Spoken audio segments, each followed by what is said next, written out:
Next, we're going to have a look at message queue systems and why they're important in IoT.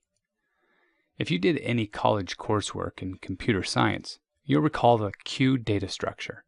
If you're self-teaching yourself all this computer science stuff, though, don't worry. Queues are really a simple concept. Everyone's waited in line for something. The first person to get in line gets service, and then the next person, and then the next. Until your turn, though, you just wait. The size of the queue is obviously variable, but the nice thing about a queue is you know that if you throw something else onto it, it's going to get processed eventually.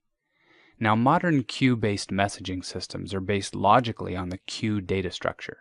They provide a means for asynchronous communication.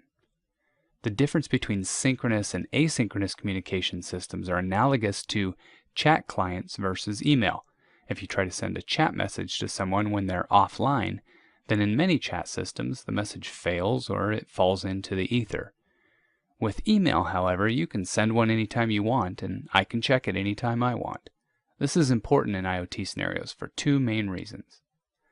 The first reason is intermittent connectivity.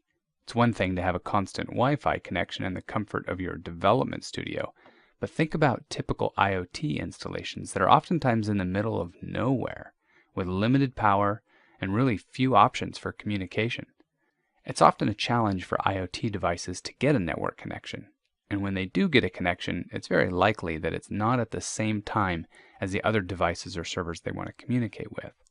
With a queue model, when a device finally gets a connection, it can simply send all the messages it's been holding on to and pick up and process any that are waiting for it. The second reason that asynchronous queue-based communication is good for IT is because of scale.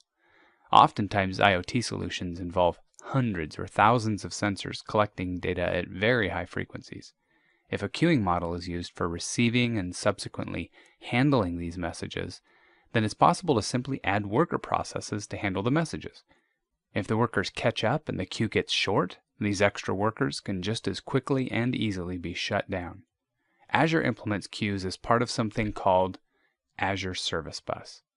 Azure Service Bus is a common bus that allows devices to communicate regardless of how they connect to the network. Some of the devices might be inside a corporate firewall, while others are right on a main pipe.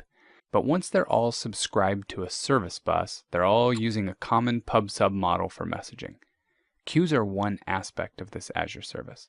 The queue support is AMQP compliant, which means that it's going to be able to build cross-platform and hybrid apps as part of a unified architecture.